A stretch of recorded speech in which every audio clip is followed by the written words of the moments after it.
Everyone, welcome to another edition of Founder Wisdom Podcast. Today we have Earline Lagueruela with us. She is the CEO of B2GSA. She will tell us in a moment a bit more about her business. Earline, welcome to the pod. Can you tell us a bit more about B2GSA? I'd be happy to, Charles. Thanks for having me today. I'm really excited to be here with you. So B2GSA was born 10 years ago. I was trying to help communications firms land contracts with the U.S. federal government. And there is no one in the U.S. right now that is helping ad agencies learn how to find the contracts, how to get in with the agencies, and how to land the lucrative contracts. So I used all the information and experience that I had gained having an ad agency myself to make it happen. Interesting. So it's more of a coaching business, if you want, / consulting business. Exactly. We also do registration as federal contractors, and we also do certification for the General Services Administration, and that's a little bit complicated. But you can get $1 million contracts very well if you're a GSA contractor. Interesting. So yeah, to me, I mean, I have my own agency right now, and I own multiple marketing agencies before. Governmental contracts, in my case, Canada, they've always been kind of boring, and you need to go through bids / make an offer type of contracts, and you're competing against a bunch of other brands. So you kind of teach agency owners / salespeople also, I guess, how to first bid and win these contracts, right? Exactly, because it's not a simple thing. Although the instructions are there, there's so much information that needs to be included. And also you have to have a winning theme, and you have to price it right, which is part of the battle. So how long okay, so it's like the smallest contracts, I mean, yeah, it can go pretty low, I guess, but generally speaking, it must be at least like 30K, 50K, is that right? So the typical contract is probably in the 25 to 50K range. And that's for real small jobs that are done in, I don't know, 60 to 100 days. And then you get into the contracts that are in the 60,000 to 120,000, which would be like for a Facebook campaign. Yeah. There's advertising by 50 Air National and Air Force National Guard bureaus that want to advertise on Facebook for the most part. Okay. For recruiting, they do that, or for? Yes. Okay, cool. Recruiting. Yeah, and they want to do geofencing. And they get very specific about which cities, how old do the people to be. Really, really specific.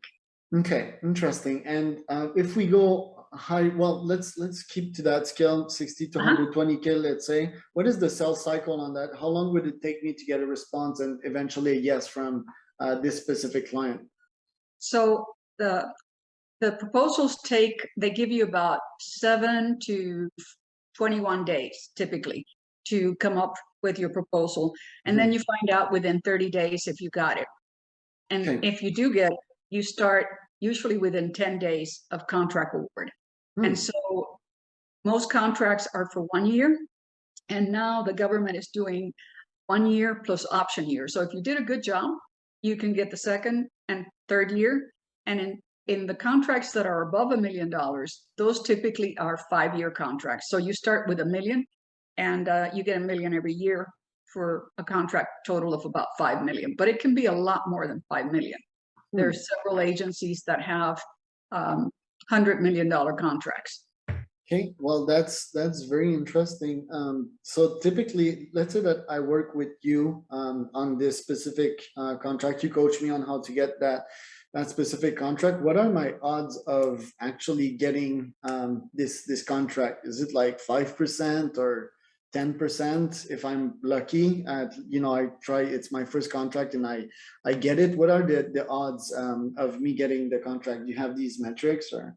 Yes. So typically, if you don't know who the client is, in other words, let's say you went for an Army contract and you've never done business with the Army, the chances are very slim that you're going to get it, unless the criteria was lowest price technically acceptable, which meant if everybody bid, let's say like $100,000 and you bid $90,000, Mhm. If you were technically acceptable, you might get the contract.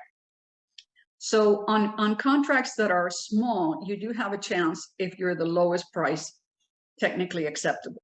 On contracts that have criteria like you need to have past performance in that area, and those contracts that require past performance start at about $120,000 on up, Okay. and it gets to be real. They really want to see experience if it's like in the millions.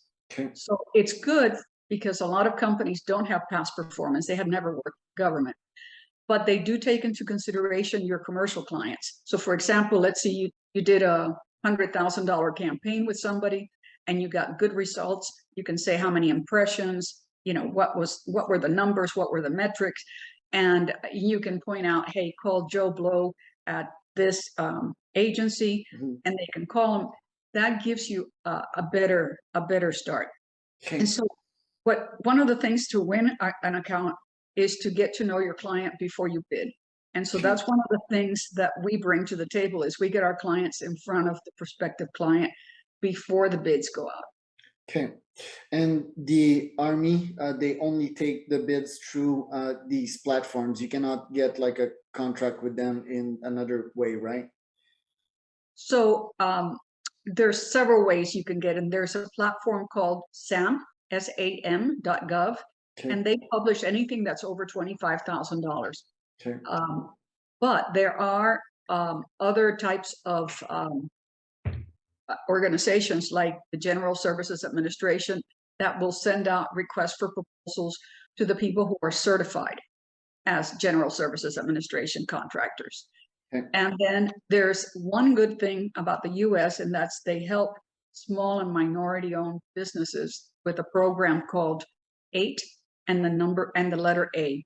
Okay. And what that means is you can actually get a contract sole source where you didn't compete with anybody. So for example, me, when I had my advertising agency years ago, I became an 8A contractor, and my first contract was a $3 million contract with the Air Center for Environmental Excellence. That's pretty good. I'm also like curious to see like if I try to get one of these contracts myself. Let's say that I register a business in Delaware. I'm actually in the process. I'm not a U.S. citizen. You don't have to be a U.S. citizen. Okay, would that give me equal odds than like a U.S. citizen? Okay. So to give you a better idea is if you have a tax ID number for your corporation in the United States, and you're registered your corporation, and you actually have a physical address, someplace that's not a PO box, someplace that it's not just a room with a lot of companies in it. If you have a physical address, you can actually become, and you don't owe money to the IRS, you don't owe money to the government. You can get registered in about 3 to 4 weeks. Okay. Okay, physical address, and it doesn't matter if because physical address, that would be interesting.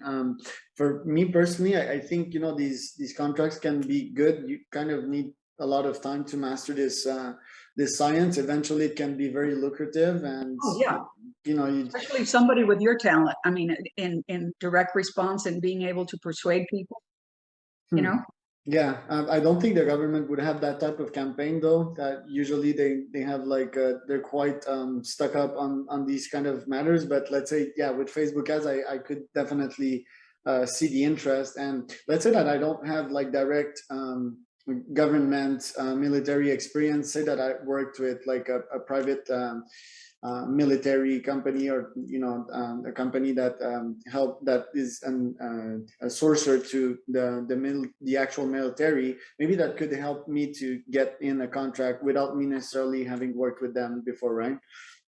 So to answer your question, I have a client who's done recruitment advertising, but it was recruiting for people to attend the college, people to register for a certain occupation, people to actually go into a website, and also direct response advertising through television, through radio. And so they have the background, even though they've never done anything with the government. They have the background to show that they know how to do direct response. They know how to do social media marketing. And so they're looking to see whether you can actually deliver people who will pick up the phone or interface with, like, for example, a recruiter on a website or over the telephone. So if you have the ability to target people and make those people take an action, that counts as very good experience. Okay, interesting. And yeah, that's only one bid. I guess I can submit many bids per month. Is there a limit to the number of bids I can submit? No, Okay, there's so no limits. can be multiple ones. I guess that's one of your other strategies for your clients that you coach. If you coach me to get these contracts, how much should I pay? Is it monthly, and is it like a one-time fee? Is it a long-time commitment? So the first thing we need to do is get you registered as a federal contractor and help you figure out and get your marketing tools and tell you which agencies you should be marketing to. Because if you wait until the request for proposals are out, you're going to wait a long time. It's better to go after agencies where you have a talent. For example, you have a talent in direct response.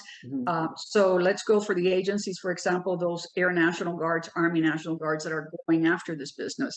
Let them know what you're doing so they can consider you when they're doing a request for proposal.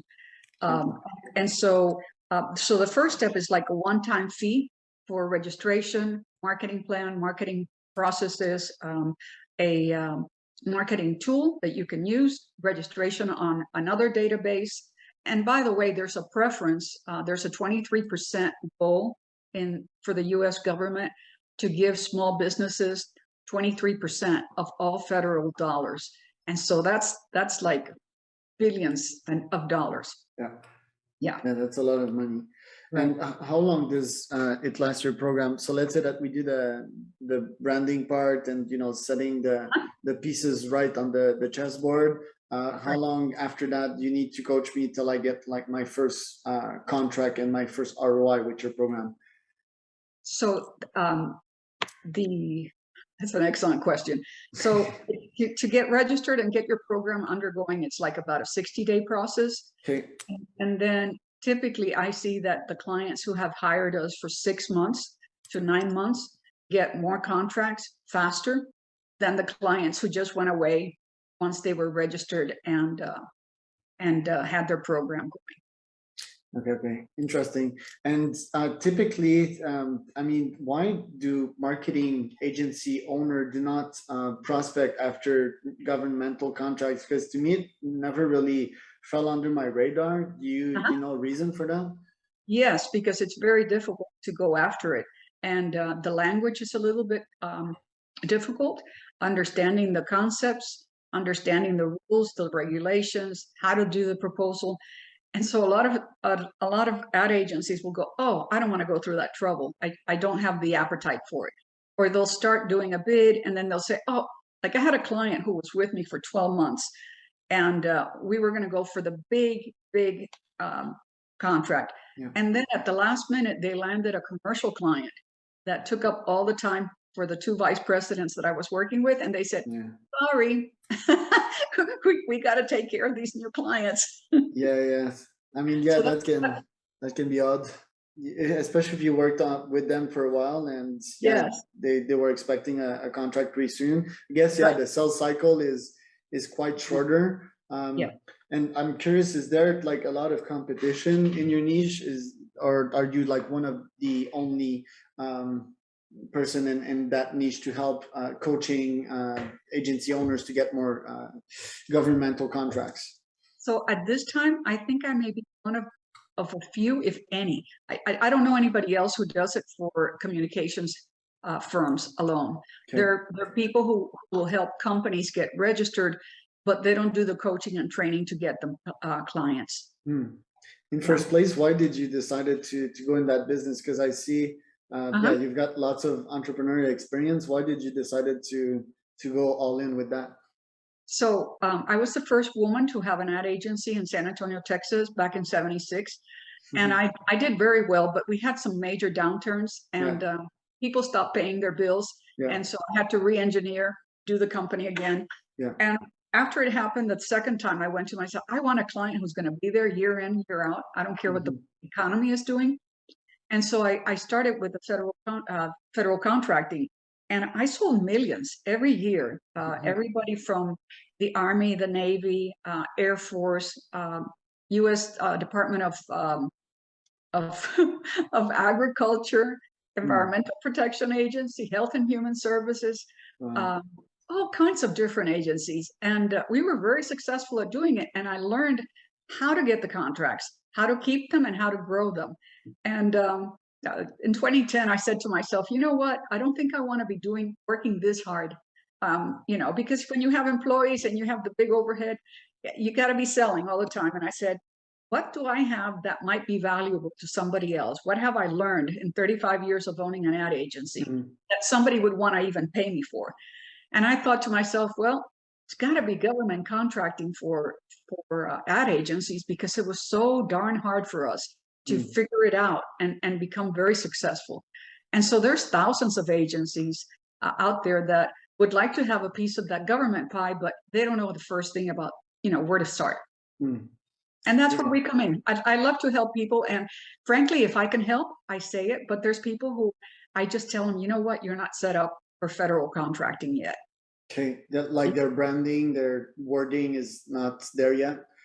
No, it has to do with internally. If they don't have somebody that can actually help them internally in doing the proposal, if they have a very lean and mean agency, which a lot of people have nowadays because they work, virtually, they may not have the right personnel to go after the business. Yeah, or the testimonials sometimes. I mean, they don't have like enough clients, enough authority to be there. You feel that it's kind of shaky, their products. So right. So it helps if you've been successful with a commercial client. Like we had like Burger King public relations in 5 states, so we could show that we had done public relations. We had done work for some major corporations and could show the growth of our ads and making things happen. So we had a track record. And so it's helpful if the agency has had at least 1 year of experience, doing work. For brand new agencies, unless the principals, now this helps, if you start a new company today, you could go after new business and it would go well because you have had all the experiences with all your ad agencies. Correct. That's the track record. What you were saying also, like shifting from the agency model to coaching model. I've seen a lot of my clients and people I interview on podcasts. Actually, I interviewed a guy yesterday that went from being the owner of an agency, a real estate agency, to coaching these same folks, agency owners in the real estate realm. And I was asking him question I'm about to ask you, which is that you kind of trade. I mean, yes, there's larger overhead, but there's more time freedom when you're an agency owner because you can outsource pretty much everything to them. So I mean, coaching is also really fun. You spend time with people, but it's stuff you like doing, and you're kind of an expert. So the time passes fairly quickly. So what have you seen exactly since you've made that shift? I guess, are you making more money with the coaching business? Do you have lesser time freedom? What's been the difference between shifting from one to the other? So I think the biggest change is having more time on my hands, because I don't have to show up to work physically 5 days a week to an office, and I don't have to supervise people. Yeah, managing is a lot of time. Managing is and so sometimes I get inspired at 8 o'clock at night. The world's not doing a lot of stuff at that time. And boy, I'll go from 8 to 12 and boom, boom, boom. I did a week's work only because I was inspired. And then I have time to go out with my friends during the day if I want to, because I'm doing my work at a time when nobody's calling me, But I'm getting popular, so I'm doing more Zooms during the day, and I have all these appointments, so I have to be careful not to, get my week too busy. I still want to go out and have fun with my friends. And part of the reason, to start B2GSA was to kind of like, if I want to travel, and I travel to Puerto Rico twice a year to visit my mom and my family. I want to be there, and I work, but I work at the hours that I can do it. So in Puerto Rico, after 6 o'clock at night, nothing happens. So I work from 6 to 12. It's like a whole day, you know? Some beach time. When I was in Cancun Yeah. at 5, I would shut everything down, would go to the beach and watch the sunset. So that Oh yeah. that Isn't was the that fun? routine. Yeah, that's Love freedom it. right there. Do you still have an assistant, or you like solo dolo? So I have a coworker who helps me with the certification Okay. because that's an incredibly intense process. Okay. Um, but for the coaching, I'm doing it all myself. Okay. And how many clients you run? Like 10, 20? So right now I have 10 clients and they Okay. vary in size. Okay. Some are large, some are small, some are really teeny tiny. And so they demand different levels of expertise and different timing. And so it works. I can't take more than 10 at a time Mm. because I wouldn't be able to really take care of them really well. Because Okay. part of the work that I do is I actually search the databases to find out where's the request for proposals, where are the opportunities. Hmm. And then I also get my clients talking to federal contractors. So yesterday I interviewed one of my clients to see how did it go. They met with one of the small business specialists for the Centers for Disease Control. So they advertise a lot for COVID, for Okay. AIDS, for cancer, for tobacco. Hmm. And so I had coached them before so they could talk to this lady for 10 minutes. And then yesterday was, okay, how did it go? What did the lady say? And so then I gave them, this is what you need to do. And before I hopped on with you, I had typed up an email so they could send it to this lady. That's cool. I love that. How much time do you spend per client on a monthly basis on a call with them? Is it like one meeting? Because I do twice a month for my outreach coaching, Excellent. twice a month, and 30 minutes is the magic number that I found, because 1 hour is too much, 15 is not enough. So usually it's 30. What about you on your side? So for the very small clients, I would say one Zoom call, 1 hour call a month. And then if we're doing a proposal or we need to touch base to see something, then we'll jump on a call and do that. For the bigger clients, I'm talking to them every week for about 30 minutes, just to make sure that we're going in the right direction. Okay, interesting. And your clients, you log them in for 3 months minimum? Because I found that on my side for 1 month is not typically enough for me to achieve results, and yeah, it's just not good for my retention. So do you have a minimum of 3 months contract with them, or?